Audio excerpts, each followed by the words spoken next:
കണ്ടുകൊണ്ടിരിക്കുന്നത് kitchen video ആയിട്ടല്ല. അപ്പം നമ്മുടെ ഡെയിലി ലൈഫിൽ നമുക്ക് വളരെ യൂസ്ഫുൾ ആയിട്ടുള്ള ഒരു 10 ടിപ്സുമായിട്ടാണ് ഞാൻ വന്നിരിക്കുന്നത്. അപ്പം എന്റെ ടിപ്സ്, എന്റെ വീഡിയോസ് കാണുമ്പോൾ ഇഷ്ടപ്പെട്ട ടിപ്സ് ആണെന്നുണ്ടെങ്കിൽ തീർച്ചയായിട്ടും ലൈക്ക് ചെയ്യണം, കമന്റ് ചെയ്യണം, സബ്സ്ക്രൈബ് ചെയ്യാൻ നിങ്ങൾ ഒരിക്കലും മറക്കരുത്. തീർച്ചയായിട്ടും സബ്സ്ക്രൈബ് ചെയ്തോളൂ. അപ്പൊ 10 ടിപ്സ് ഏതൊക്കെയാന്ന് നമുക്ക് നോക്കിയാലോ. കണ്ടോളൂ. എല്ലാ വീടുകളിലും ചപ്പാത്തി ഉണ്ടാക്കുന്ന പതിവുണ്ട്. അപ്പൊ ചപ്പാത്തി ഉണ്ടാക്കുമ്പോൾ നമ്മൾ ഇതുപോലെ ചെറിയ ചെറിയ പീസാക്കി ഇതുപോലെ മാവ് ഇങ്ങനെ കുഴച്ച് വെച്ചിട്ട് നമ്മൾ ഇങ്ങനെ പരത്തുന്ന സമയത്ത് ഇപ്പൊ ഫസ്റ്റ് റൗണ്ട് ഇങ്ങനെ ഒന്ന് പരത്തി കഴിഞ്ഞാൽ നമുക്ക് പൊടി ഇടേണ്ട ആവശ്യമുണ്ട്. അപ്പൊ ആ സമയത്ത് ഗോതമ്പ് പൊടി ചിലരാണെങ്കിൽ ഒരു പാകത്തിൽ എടുത്ത് വെക്കും. ബാലൻസ് വരുന്നെങ്കിൽ നമ്മൾ ചിലരാണെങ്കിൽ നേരത്തെ ഇട്ട് ഇതിലോട്ട് തട്ടിയിടും. അങ്ങനെ ഇട്ട് കഴിഞ്ഞാൽ ആ പൊടി ഫുള്ള് ചീത്തയാകാനുള്ള ചാൻസ് ഉണ്ട്. രണ്ടാമത്തെ ചിലരാണെങ്കിൽ പേപ്പറിൽ തട്ടിയിട്ട് ബാലൻസ് വരുന്നത് വേസ്റ്റ് ആക്കി നമ്മൾ സിങ്കിൽ വെക്കാറുണ്ട്. അല്ലെങ്കിൽ ചിലർ പേപ്പറിൽ പൊതിഞ്ഞ് വെക്കാറുണ്ട്. അപ്പം ഇങ്ങനെയുള്ള സിറ്റുവേഷനിൽ ഞാൻ ശരിക്കും പറഞ്ഞാൽ ഞാനും ഇന്ന് ഈവനിൽ ചപ്പാത്തി ഉണ്ടാക്കുമ്പോൾ ഞാനും ഫേസ് ചെയ്യുന്നൊരു പ്രോബ്ലം ആണ്. അപ്പൊ ഞാൻ തന്നെ ഇതിന്റെ സൊല്യൂഷൻ കണ്ടെത്തി. അപ്പൊ നമുക്ക് ഇങ്ങനെയുള്ള സിറ്റുവേഷനിൽ നമുക്ക് ഏതൊരു എംറ്റി ആയിട്ടുള്ള ഇതുപോലുള്ള ബോട്ടിൽ എടുക്കാം. അപ്പൊ ഞാൻ ഇവിടെ എടുത്തിരിക്കുന്ന നെയ്യുടെ ഒരു ബോട്ടിലാണ്. ഈ നെയ്യുടെ ബോട്ടിൽ അതാണ്ട് ഈ അടപ്പിന്റെ ഭാഗം ഞാനാണെങ്കിൽ നമ്മുടെ ഒരു കമ്പി ഉപയോഗിച്ച് ഇതേ ഹോൾ ഇട്ട് കൊടുത്തിട്ടുണ്ട്. ഇനി ഇതിനകത്തോട്ട് നമുക്ക് ആവശ്യമുള്ള ഗോതമ്പ് പൊടി ഇതുപോലെ തട്ടിയിട്ട് കൊടുക്കാം. എന്നിട്ട് ഇങ്ങനെ മൗത്ത് ക്ലോസ് ചെയ്തതിന് ശേഷം നമുക്ക് ആവശ്യമുള്ളതല്ലേ ഇതുപോലെ ഇങ്ങനെ ഇട്ട് കൊടുത്താൽ മാത്രം മതി. ഇട്ട് കൊടുത്തതിന് ശേഷം ഇതുപോലെ നമുക്ക് പരത്താൻ സാധിക്കും. ഇനി അതുപോലെ തന്നെ ഇങ്ങനെ ഇട്ടുള്ള ഉപയോഗം എന്ന് വെച്ചാല് നമുക്ക് ബാലൻസ് വരുത്തൊന്നുമില്ല. കാരണം നമുക്ക് ആവശ്യമുള്ളതാണ് ഇതിനകത്ത് ഫില്ല് ചെയ്ത് വെച്ചിരിക്കുന്നത്. ആവശ്യമുള്ളത് മാത്രമേ നമ്മൾ ഇതിൽ തട്ടിയിടുന്നുള്ളൂ. പിന്നെ ചിലർക്ക് ഡൗട്ട് ഉണ്ടെങ്കിൽ ഇതിൽ കൂടി മേ ബി പ്രാണികളും എല്ലാം കയറുന്നുണ്ടെങ്കിൽ നമുക്ക് എന്ത് ചെയ്യാം, ഇതിന്റെ ഈ അടപ്പ് തുറന്നിട്ട് ഇവിടെ ഒരു ഷീറ്റ് പേപ്പർ എടുത്ത് വെച്ചതിന് ശേഷം ഇതേപോലെ ക്ലോസ് ചെയ്ത് വെച്ചാൽ മതി. അപ്പൊ അതിനുള്ള പരിഹാരം നമുക്ക് കിട്ടും. അപ്പൊ ഇത് നിങ്ങൾ തീർച്ചയായിട്ടും ട്രൈ ചെയ്ത് നോക്കണം കേട്ടോ. നല്ലൊരു മെത്തേഡാണ്, നിങ്ങൾ നല്ല യൂസ്ഫുൾ ആയിരിക്കും. അപ്പം അടുത്ത ടിപ്പ് എന്ന് പറയുന്നത് നാരങ്ങ നമ്മൾ വീട്ടിൽ വാങ്ങാറുണ്ട്. അപ്പൊ നോർമലി സാധാരണ എല്ലാവരും ചെയ്യാറെന്ന് വെച്ചാൽ ഈ നാരങ്ങ എടുത്തിട്ട് ഫ്രിഡ്ജിന്റെ ആ സൈഡിലുള്ള റാക്കിൽ നമ്മൾ ഇടാറാണ് പതിവ്. അങ്ങനെ ഇട്ട് കഴിഞ്ഞാൽ 2 ദിവസത്തിനുള്ളിൽ ഇത് എന്ത് ചെയ്യും, ചുക്ക് ചുളുങ്ങി നാശമാകുന്ന കാണാം. നാരങ്ങയ്ക്ക് എന്തൊരു വിലയാണെന്നറിയാം. അപ്പം നാരങ്ങ കേടുകൂടാതെ കുറേ നാൾ നമുക്ക് ഇങ്ങനെ ഫ്രഷോടുകൂടി സൂക്ഷിക്കാൻ വേണ്ടിയിട്ട് നമ്മൾ ഇതേപോലെ ഒരു ഷീറ്റ് പേപ്പർ എടുക്കുക. ഇതേപോലെ ചെറിയൊരു പീസ് പേപ്പർ എടുത്തതിന് ശേഷം ഈ ഓരോ നാരങ്ങയും ഇതേപോലെ 1 by 1 ആയിട്ട് ഇതുപോലെ പൊതിഞ്ഞു വെക്കുക. കണ്ടോ? എന്നിട്ട് പൊതിഞ്ഞിട്ട് ചെറിയൊരു ടിന്ന് നമുക്കുണ്ടെന്നുണ്ടെങ്കിൽ അതാണ് ഇതേപോലെ ടിന്ന് എടുക്കുക. ആ ടിന്നിൻ്റെ ഉള്ളിലേക്ക് നമുക്ക് ഓരോ നാരങ്ങയും പൊതിഞ്ഞിട്ട് ഇതിലിടാം. അപ്പം ആവശ്യമുള്ളപ്പം ഓരോ നാരങ്ങ നമുക്ക് എടുത്താൽ മതിയാകും. ഇങ്ങനെ നമുക്ക് എത്ര നാൾ വേണമെങ്കിലും ഈ നാരങ്ങകൾ സൂക്ഷിക്കാവുന്നതാണ്. കണ്ടോ? അപ്പോൾ ഈ ടിപ്പ് നിങ്ങൾ നേരത്തെ അറിയാവുന്നവരുടെയും കമന്റ് ചെയ്തോളൂ. പിന്നെ ഇതുവരെ ചെയ്തിട്ടില്ലാത്തൊരു ജസ്റ്റ് ഒന്ന് ട്രൈ ചെയ്ത് നോക്കോളൂ. ഉറപ്പായിട്ടും നല്ല റിസൾട്ട് കിട്ടുന്നതായിരിക്കും. അപ്പൊ നമുക്ക് നെക്സ്റ്റ് ടിപ്പിലോട്ട് പോവാം. ഇത് കണ്ട കാന്താരി മുളക് നമുക്ക് എല്ലാവർക്കും ഭയങ്കര ഫേവറേറ്റ് ആണല്ലേ. ഇതേപോലെ ഉണ്ടമുളകൊക്കെ നമ്മുടെ വീട്ടിലില്ലെന്നുണ്ടെങ്കിൽ നമ്മൾ ചന്തയിൽ നിന്ന് നമ്മൾ നല്ല വില കൊടുത്ത് വാങ്ങാറുണ്ട്. അപ്പം എനിക്കിവിടെ സ്ഥിരമായിട്ട് രാവിലെ ഹസ്ബൻഡിന് ഓഫീസിൽ പോകുന്നതുകൊണ്ട് ചമ്മന്തി അരയ്ക്കുന്നൊരു പതിവാണ്. അങ്ങനെ ഇവിടെ ഒന്നാതെ മുളകില്ല. അപ്പം ഞാൻ ഇതേപോലെ ചന്തയിൽ നിന്ന് ഇതേപോലെ വാങ്ങി വെക്കാറുണ്ട്. അപ്പം നല്ല വിലയാണ് ഇപ്പം പച്ചമുളകിന്. അപ്പൊ എന്ത് ചെയ്യാ, ഇത് ഇതേപോലെ വെറുതെ എടുത്ത് ഈ ഞാനീ പറഞ്ഞതിന്റെ കൂട്ട് തന്നെ നമ്മുടെ ഫ്രിഡ്ജിന്റെ ആ റാക്കിലെ സൈഡിൽ വെറുതെ ഇട്ട് കഴിഞ്ഞാൽ ചുക്ക് ചുങ്ങി നാശമായി പോകും. അപ്പൊ നമ്മൾ നമ്മൾ അധികം വാങ്ങുകയാണെന്നുണ്ടെങ്കിൽ ഇതേപോലെ നന്നായിട്ട് ഫ്രഷോടുകൂടി സൂക്ഷിക്കാൻ വേണ്ടി ഇതേപോലെ ഒരു ചെറിയൊരു കണ്ടെയ്നർ എല്ലാവരും വീഡിയോയിൽ കാണാൻ. കണ്ടോ? ഇതിന്റെ അകത്തോട്ട് ഇട്ട് കൊടുത്തതിന് ശേഷം എയർ ടൈറ്റ് ആയിട്ട് ഇതേപോലെ അടച്ച് സൂക്ഷിച്ചു കഴിഞ്ഞാൽ നമുക്ക് എത്ര ദിവസം വേണമെന്നുണ്ടെങ്കിൽ നന്നായിട്ട് ഫ്രിഡ്ജിൽ ഈ പച്ചമുളക് ഇരുന്നോളും.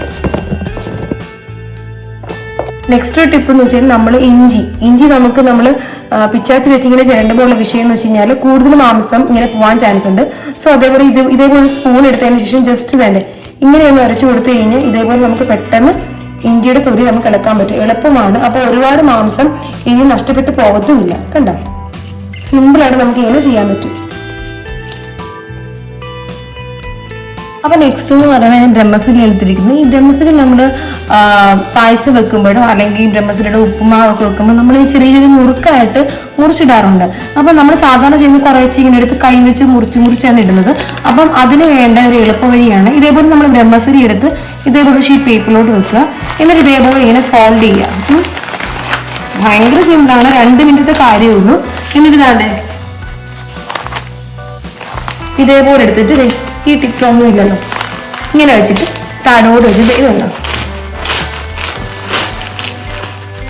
എളുപ്പമാണ്, നമുക്ക് ഇതേപോലെ ഫോൾഡ് ചെയ്ത് ഇങ്ങനെ മടക്കി കൊടുക്കുമ്പോൾ എല്ലാം തിരിഞ്ഞു കിട്ടും. നിങ്ങൾക്ക് കാണിച്ചു തരാം ഞാൻ. ഇത് കണ്ടോ, എന്തൊരു സിമ്പിളാ. നമ്മൾ എത്ര നേരം എടുക്കും ഇത് ഇങ്ങനെ ചെയ്യണമെന്നുണ്ടെങ്കിൽ കുറേശ്ശെ. സോ ഇത് നമുക്ക് പെട്ടെന്ന് നമ്മുടെ കാര്യം നടന്നു കിട്ടിയതാ. ഇത് നിങ്ങൾ ട്രൈ ചെയ്തോളൂ, ഭയങ്കര സിമ്പിളാണ്. അപ്പൊ നെക്സ്റ്റ് ടിപ്പിലോട്ട് നമുക്ക് പോവാം. നെക്സ്റ്റ് ഒരു ടിപ്പ് എന്ന് പറയുന്നത്, ശരിക്കും പറഞ്ഞാൽ ഞാനിങ്ങനെ വിഷമിച്ചിരിക്കുകയാണ് കേട്ടോ. ഞങ്ങളുടെ ഹൗസ് വാമിങ് കഴിഞ്ഞിട്ട് കുറച്ച് നാളായതേ ഉള്ളൂ. അവൻ ഇപ്പോഴേ അച്ചുകുട്ടൻ ഭിത്തിയിലൊക്കെ വരയ്ക്കാൻ തുടങ്ങി. എന്റെ കണ്ണ് തപ്പിക്കഴിഞ്ഞാൽ വരച്ചു തുടങ്ങി. അപ്പൊ പെൻസിൽ വെച്ചിട്ട് ഇത് കണ്ട ഇങ്ങനെ ഒരു വര വരച്ചിട്ടുണ്ട്. ഇനി ഞാൻ ഓൾറെഡി അങ്ങോട്ടുണ്ടായിരുന്നു, ഞാനൊന്ന് ടെസ്റ്റ് ചെയ്ത് നോക്കിയപ്പോൾ മായിട്ടുണ്ട്. അപ്പൊ ഞാൻ നിങ്ങൾക്ക് അത് ആർക്കെങ്കിലൊക്കെ പ്രയോജനപ്പെട്ടെന്ന് വെച്ച് ഞാൻ കാണിക്കാൻ പോവുകയാണ്. അപ്പൊ ഇതേപോലെ കുഞ്ഞു പിള്ളേരുടെ വീടുകളിൽ ഭിത്തികളിലും ചുമരിലും ഫുൾ ഇതേപോലെ ക്രയോൺ വെച്ചും പെൻസിൽ വെച്ചൊക്കെ വരയ്ക്കുന്നുണ്ടായിരിക്കും. അപ്പൊ അത് നമുക്ക് മായ്ക്കാനുള്ള ടിപ്പാണ് ഞാൻ കാണിക്കാൻ പോകുന്നത്. അതിനായിട്ട് ഞാൻ സൊല്യൂഷൻ മേക്ക് ചെയ്ത് വെച്ചിട്ടുണ്ട്. ഇതാണ് നമ്മുടെ സൊല്യൂഷൻ. ഇത് എങ്ങനെ പ്രിപ്പയർ ചെയ്തെന്ന് വെച്ചാൽ, നമ്മുടെ വിനാഗിരി ഇല്ല, എല്ലാ വീടുകളിലും വിനാഗിരി കാണും. അപ്പോൾ വിനാഗിരി നിങ്ങൾക്ക് എത്രമാത്രം മായ്ക്കാണ്ടോ അതനുസരിച്ച് എടുക്കുക. ഞാനിപ്പോൾ ചെറിയൊരു എമൗണ്ട് വിനാഗിരി എടുത്തിട്ടുണ്ട്. എന്നിട്ട് നമ്മുടെ പാത്രങ്ങളുടെ സൊല്യൂഷൻ ഇല്ലേ, ഞാനിപ്പോൾ വിമ്മാണ് എടുത്തത്. നിങ്ങൾക്ക് വിമ്മോ പ്രില്ലോ ഏത് വേണമെങ്കിലും എടുക്കാം. കുറച്ച് പ്രില്ലോ വിമ്മോ ഇതിലേക്ക് ഒഴിക്കുക, ഏതൊരു ഒരെണ്ണം മതി. എന്നിട്ട് നമ്മുടെ കോൾഗേറ്റിന്റെ പേസ്റ്റ് ഇല്ലേ, വൈറ്റ് പേസ്റ്റ്, അതും കൂടി ആഡ് ചെയ്തിട്ട് ഇത് നന്നായിട്ട് ഇങ്ങനെ മിക്സ് ചെയ്ത് കൊടുക്കട്ടെ. ഇത് നമ്മൾ പഴയ ബ്രഷാണ് ഞാൻ എടുത്തിരിക്കുന്നത്. നന്നായിട്ട് ഇങ്ങനെ മിക്സ് ചെയ്തതിന് കൊടുക്കുമ്പോൾ ഇതേപോലെ ഇങ്ങനെ പത വരും. ഓക്കെ, അപ്പൊ നമ്മുടെ സൊല്യൂഷൻ റെഡി ആയിട്ടുണ്ട്. ഇനി അങ്ങോട്ട് നന്നായിട്ട് അങ്ങോട്ട് അപ്ലൈ ചെയ്ത് കൊടുക്കുക. ഓക്കെ, ഞാൻ അപ്ലൈ ചെയ്യാൻ പോവാണ്. നിങ്ങൾ നോക്കിക്കോണം. അതെ, ഇതുപോലെ ജസ്റ്റ് ഇങ്ങനെ ഒന്ന് അമർത്തി കൊടുക്കുക. കാരണം നമ്മൾ കാണുന്നത് മായുന്നത് ക്രയോണും പെൻസിലും ഒക്കെ ആകുമ്പോൾ കുറച്ച് എളുപ്പം തന്നെ മായും. പേനയാകുമ്പോൾ നമ്മൾ കുറച്ച് ബുദ്ധിമുട്ടായിരിക്കും മായാന്.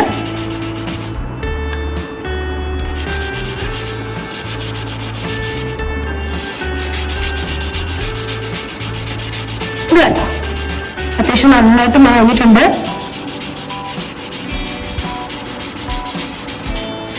ഓക്കെ, നമുക്ക് ഇതിനെ ഒന്ന് മായ്ച്ചു നോക്കാം, മാഞ്ഞിട്ടുണ്ടോ ഇല്ലയോ എന്ന് അറിയാൻ വേണ്ടി.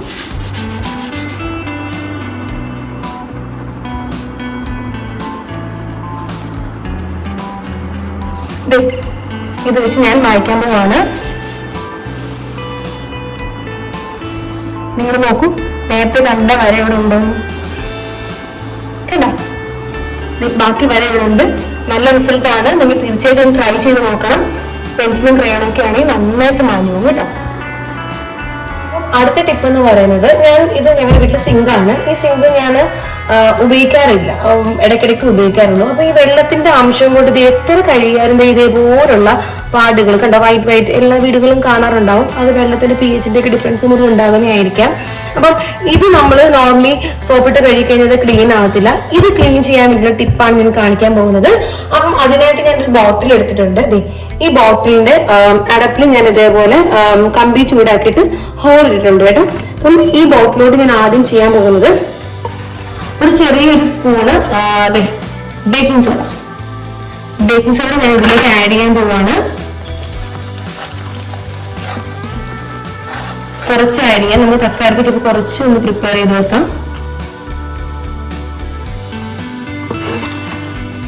ഇതിൽ ഞാൻ നമ്മുടെ അടുത്ത് വെച്ചിരുന്ന ബേക്കിംഗ് സോഡ ഞാൻ കുറച്ചിട്ട് കൊടുത്തിട്ടുണ്ട്. എന്നിട്ട് ഇതിലേക്ക് തന്നെ വിനാഗിരി കുറച്ച് ഒഴിച്ച് കൊടുക്കുക. കണ്ടപ്പഴേ പറഞ്ഞു വന്നു കഴിഞ്ഞു.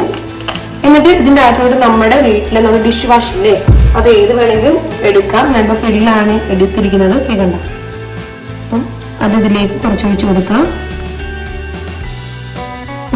മതി. എന്നിട്ട് എന്ത് ചെയ്യാം, നന്നായിട്ട് ഷേക്ക് ചെയ്യാം.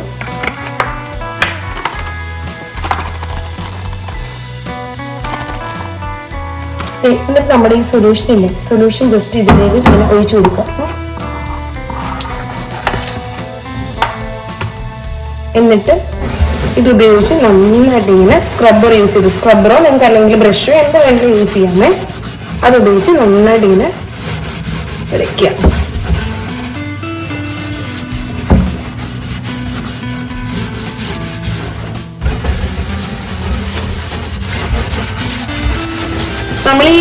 നമ്മുടെ സിങ്ക് കഴിയുമ്പോൾ സെപ്പറേറ്റ് സ്ക്രബ്ബർ യൂസ് ചെയ്യണം കേട്ടോ. നമ്മളിപ്പോ ഇപ്പൊ നന്നായിട്ട് ക്ലീൻ ആയിട്ടുണ്ട്. ഇത് ഫുള്ള് ഞാൻ കാണിച്ചു തരാം. കണ്ട, പുതിയൊരു ഫ്രഷ്നെസ് ഫീൽ ചെയ്യുന്നുണ്ട്. അപ്പം ഇത് ഞാൻ ഇങ്ങനെ എടുക്കാന്ന് വെച്ചാൽ നമുക്ക് ആവശ്യമുള്ളപ്പോഴൊക്കെ നമുക്ക് ഇതേപോലെ ഒരുപാട് അഴുക്കാകുമ്പോൾ നമുക്ക് ഇതേപോലെ ഈ സൊല്യൂഷൻ ഒഴിച്ചു കൊടുത്ത് ക്ലീൻ ചെയ്യാം. ഓക്കെ, സെക്കൻഡ് ടിപ്പ് എന്ന് പറയുന്നത് ഇത് കണ്ടോ, നമ്മുടെ ഈ കഴിവത് നമ്മൾ സിങ്ക് കഴിയുമ്പോൾ ഇതേപോലെ സ്ക്രബ്ബർ യൂസ് ചെയ്യുന്നതായിരിക്കും നല്ലത്. അല്ലെന്നുണ്ടെങ്കിൽ ഇങ്ങനെ പോറിലൊക്കെ വീണ് അതിന്റെ ഔട്ടർ കോട്ടിങ് പോകാൻ ചാൻസ് ഉണ്ട്. പിന്നെ രണ്ടാമത്തെ ഒരു പ്രശ്നം നമ്മുടെ വീടിന്റെ കാണുന്നതാണ്, ഇത് കണ്ടോ, നമ്മുടെ ടാപ്പിന്റെ മുകളിൽ ഈ കാണുന്ന വെള്ള പാട് പോലെ ഓൾമോസ്റ്റ് എല്ലാ വീടുകളിലും ഉണ്ട്. അപ്പം അത് നമ്മൾ നോർമലി വെള്ളം ഒഴിച്ച് ആയി കഴിഞ്ഞാൽ ഉണങ്ങി കഴിയുമ്പോൾ വീണ്ടും അങ്ങനെ വരാനുള്ള ചാൻസ് ഉണ്ട്. സോ അവിടെ നമുക്ക് എന്ത് ചെയ്യും, ഇതേപോലെ ഒഴിച്ചതിന് ശേഷം സൊല്യൂഷൻ ഒഴിച്ചതിന് ശേഷം നന്നായിട്ട് ഇങ്ങനെ ഒന്ന് തുടച്ചു കൊടുക്കുക. ഇതേപോലെ ചെയ്ത് കൊടുത്താൽ അത് നമുക്ക് നന്നായിട്ട് ക്ലീൻ ചെയ്ത് കിട്ടും. ചെറുതായിട്ടൊന്ന് സൊല്യൂഷൻ ഒഴിച്ചാൽ മതി, ഒരുപാട് വേണ്ട. ഞാൻ തുടച്ച് കാണിക്കാം.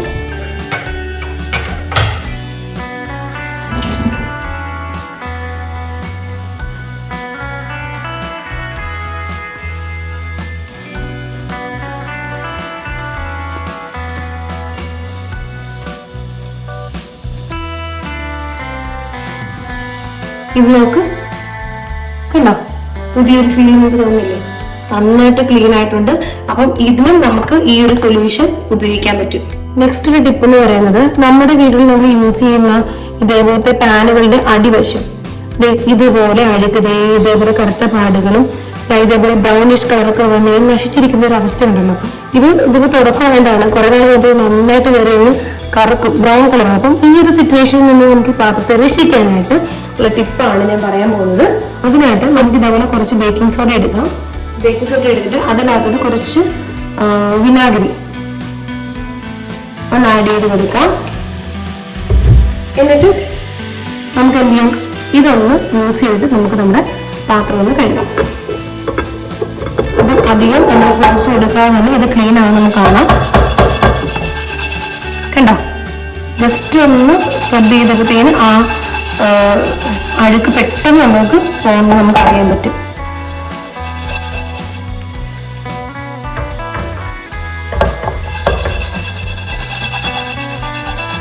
ഇത് കണ്ടോ, എന്തൊരു ചേഞ്ച് ആണെങ്കിൽ നോക്കൂ, നന്നായിട്ട് ക്ലീൻ ആയിട്ടുണ്ട്. കണ്ടോ, വെട്ടത്തിന്റെ പ്രശ്നമാണ്, നന്നായിട്ട് ക്ലീൻ ആയിട്ടുണ്ട്. അപ്പൊ ഇത് നിങ്ങൾ ടെസ്റ്റ് ചെയ്ത് നോക്കൂ. നമ്മുടെ 10ാമത്തെ ടിപ്സ് കണ്ടോളൂ. നമ്മളെല്ലാം യൂസ് ചെയ്ത് നമ്മുടെ മിററില്ലേ, ഫേസിന് ഒട്ടും ക്ലിയർ അല്ല, ചീത്തയായിരിക്കുകയാണ്, നിങ്ങൾ നോക്കിക്കോളൂ. കണ്ട, ഇങ്ങനെ വൈറ്റ് ഡോട്ട്സ് ഇങ്ങനെ വന്ന് കിടക്കുന്നുണ്ട്. അപ്പൊ നമ്മുടെ ഫേസ് എന്റെ ഫേസിന് നേരിട്ട് കാണാൻ പോലും പറ്റുന്നില്ല. അപ്പൊ ഇങ്ങനെ വരുന്ന സിറ്റുവേഷൻ എല്ലാ വീടുകളിലും ഉണ്ടാവാറുണ്ട്. നോർമലി മിക്കാറും ഈ നമ്മുടെ ബാത്റൂമിൽ ഇതുപോലെ നിർണ്ണുണ്ടെങ്കിൽ ഫ്രണ്ടിൽ നിന്നായിരിക്കും നമ്മളെല്ലാം തല്ലിയേക്കുന്നത്. അപ്പൊ അങ്ങനെയൊക്കെ ഇങ്ങനെയുള്ള, പിന്നെ മാത്രമല്ല നമ്മൾ ഫേസ് വാഷ് ചെയ്യുമ്പോൾ ഇതേപോലെ വെള്ളം തെറിക്കുമ്പോഴൊക്കെ ഇതേപോലുള്ള പ്രശ്നങ്ങൾ ഉണ്ടാകാറുണ്ട്. അപ്പൊ ഇതിൽ നിന്നൊരു പരിഹാരം നോർമലി ഇവരും ചെയ്യുന്നത്, ഒരു തുണിയും കൂടി എടുക്കുക, പിഴിയുക, അതങ്ങോട്ട് വെച്ച് തുടയ്ക്കും. അടിപൊളി, നല്ല രസമുണ്ട് കാണാൻ, ക്ലീൻ ആയിട്ടുണ്ടെന്ന് വിചാരിക്കും. പക്ഷെ ഉണങ്ങി കഴിയുമ്പോൾ വെള്ളത്തിന്റെ പാടെല്ലാം ഇങ്ങനെ ഇരിക്കും. അപ്പൊ അതിനൊരു സൊല്യൂഷൻ വേറെ ഒന്നുമല്ല, ഇതുപോലെ ഒരു ഷീറ്റ് പേപ്പർ എടുക്കുക, എന്നിട്ട് വെറുതെ ഇങ്ങനെ വന്ന് മിററ് പിടിച്ചോണം കേട്ടോ, ഈ തരത്തുവേ. അപ്പൊ ഇങ്ങനെ ഒന്ന് പിടിച്ചിട്ട് ജസ്റ്റ് ഇങ്ങനെ ഒന്ന് തൂത്ത് കൊടുത്താൽ മാത്രം മതി. നമുക്ക് സിമ്പിൾ ആയിട്ട് 2 മിനിറ്റിനുള്ളിൽ നമ്മുടെ മിററ് അടിപൊളിയാക്കിയിട്ട് നിങ്ങൾ കണ്ടോളും. ലൈവായിട്ട് കാണിക്കുകയാണ്. കണ്ടോ, സിമ്പിൾ ടിപ്പാണ്. വെറുതെ തുണി എടുത്ത് പോയി നനച്ച് എന്നിട്ട് ഉണങ്ങിയ തുണി വെച്ച് തുറച്ച് എന്തിനെങ്കിലും കിടന്ന് കഷ്ടപ്പെടാം. ഇതൊന്ന് ട്രൈ ചെയ്ത് കുറച്ച് അടുക്കായിട്ടുണ്ട്. നമുക്ക് വീണ്ടും ഒരു പുതിയ ഷീറ്റ് പേപ്പർ കൂടി എടുക്കാം. എന്നിട്ട് ഇതുപോലെ ഒന്നും കൂടി ഒന്ന് തൂത്ത് കൊടുത്തേ. സിമ്പിൾ ടിപ്പാണ്, വളരെ എളുപ്പമാണ്. വെള്ളത്തിന്റെ ആവശ്യമില്ല, തുണിയുടെ ആവശ്യമില്ല, ഉണങ്ങിയ തുണിയുടെ ആവശ്യമില്ല. നമ്മുടെ മിററ് അടിപൊളിയായിട്ട് ക്ലീൻ ആയിട്ടുണ്ട്. ഓക്കെ, നിങ്ങൾ നോക്കിക്കോളൂ. ഇതാണ് നമ്മുടെ 10ാമത്തെ ടിപ്പ്. അപ്പൊ ഇതുപോലുള്ള സിമ്പിൾ ടിപ്സിനായിട്ട് ചാനൽ ഒന്ന് ഫോളോ ചെയ്തോളൂ. ലൈക്ക് ചെയ്യാത്തവർ ലൈക്ക് ചെയ്തോളൂ. അതേപോലെ തന്നെ സബ്സ്ക്രൈബ് ചെയ്യാത്തവരുണ്ടെങ്കിൽ തീർച്ചയായും സബ്സ്ക്രൈബ് ചെയ്യണം. അപ്പൊ നമുക്ക് നാളെ പുതിയൊരു വീഡിയോ ആയിട്ട് കാണാം. അപ്പൊ ചേച്ചി, ബൈ, സീ യു.